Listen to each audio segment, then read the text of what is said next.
Welcome back to the Deep Dive.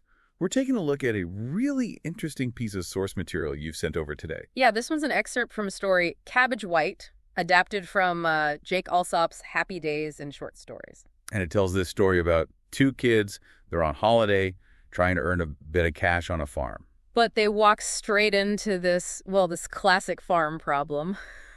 The cabbage white butterfly.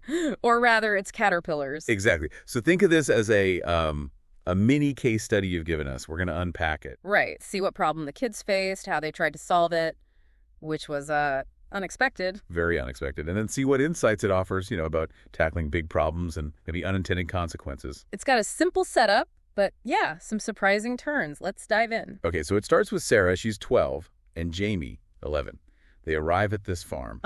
They've got a card from school, looking for work, wanting to help their parents out financially. And the farmer, described as a tall man, he's pretty skeptical straight away. Understandably, maybe.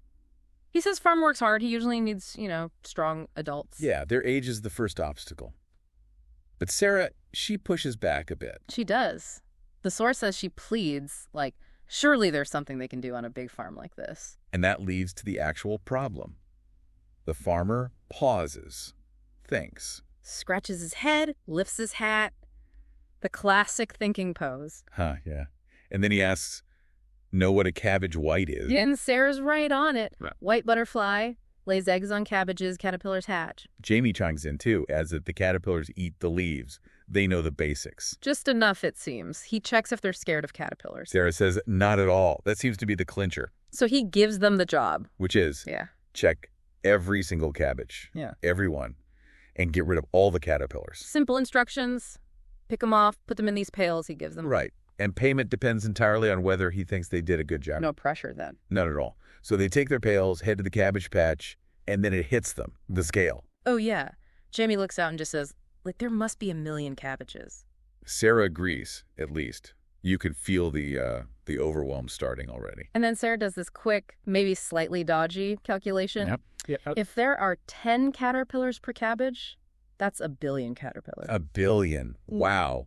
I mean, just hearing that number, the job sounds utterly impossible, doesn't it? It really does, picking them off one by one across potentially 1 million cabbages. How does facing something that immense change how you even think about solving it? Well, it sets up the desperation perfectly, I think. When the assigned method feels futile, people start looking for shortcuts or, different angles. And their first attempt confirms this feeling, right? They try picking on the first row. And the source calls it a hideous job. The caterpillars wriggle. It's just grim. And it takes them ages just for that one row. Their pails are already getting full. Yeah, so full they couldn't see the bottom. Yeah. Imagine how demoralizing that must feel. You've worked for ages, filled a pail, and you look up. And you've barely made a dent. Exactly. Plus, all around them, the source says, are the cabbage white butterflies just fluttering about. Oh, that detail.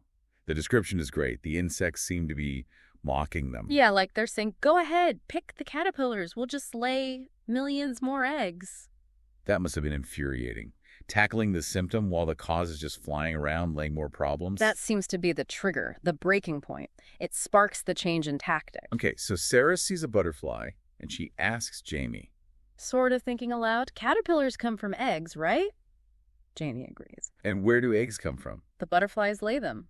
Simple logic. It is logical. Go upstream. Tackle the source. Stop the egg laying. Stop the caterpillars. Seems smart. It does seem like a rational leap, especially when the first method felt so hopeless. So why jump from meticulous picking to, whatever they do next? Was it just pure frustration driving it? I think frustration is a big part, yeah. But it's also that shift in thinking. Start managing symptoms, eliminate the source. Which, in principle, often makes sense. Absolutely. The idea isn't the problem here. It's the method they choose to eliminate that source. Ah, the method. Right. So what do? They spot some beans growing nearby. Climbing up bamboo poles. Sarah yanks out 2 poles, sacrifices a couple of bean plants in the process. Gives 1 pole to Jamie, and the new plan is charge. Swing the poles at the butterflies. It sounds almost like a game compared to the picking.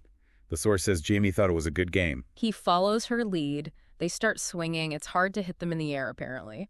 But easier when they land on the cabbages. Oh, yeah. And that's where the solution goes completely off the rails. They just keep swinging until they're exhausted. Then they stop to admire their work, as the text puts it. And the result? Stark. Hardly any butterflies left. Success.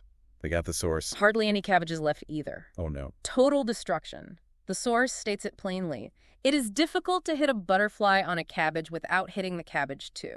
That line is just perfect. Understated disaster. It describes the patch as a battlefield, not a cabbage left standing. Wow. So the image is complete wreckage. They solved the butterfly problem, all right. By destroying the very asset they were supposed to protect. It wasn't just collateral damage, it was annihilation of the objective. A really spectacular own goal, wasn't it? Born from, like you said, understandable desperation. And maybe a lack of thinking through the consequences of this new aggressive method. You just look at the mess, put down the poles. And tiptoe away quietly. Jamie's only comfort.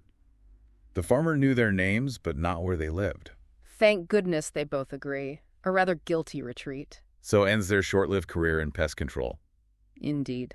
Okay, so reflecting on this story you brought us, we followed the kids seeking work, the huge task, the shift to hitting butterflies, the disastrous end result. What's the core lesson here? Well, this feels like a powerful little terrible, doesn't it, about the danger of focusing too narrowly. How so? They correctly identified the caterpillars and the source, the butterflies.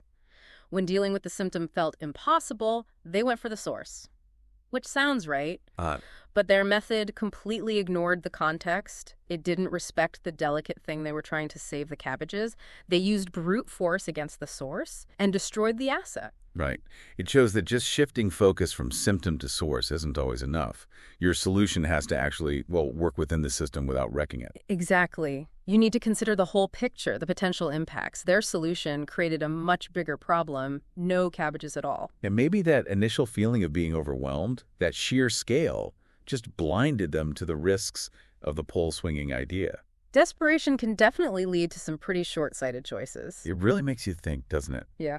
How often in our own lives, maybe facing a problem that feels just huge or persistent, do we latch onto a solution that seems logical? Maybe it even targets the root cause, but we haven't really thought it through. And we end up, metaphorically speaking, swinging poles and destroying the very thing we wanted to fix or protect, like Sarah and Jamie. Yeah.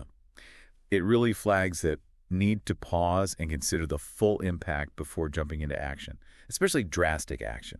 Definitely something to mull over when you're thinking about the challenges you face. A really potent little story you shared. Thanks for bringing it in. Absolutely. It was a great source for a deep dive, simple narrative, but lots underneath. We'll see you next time for another deep dive into the materials you bring us.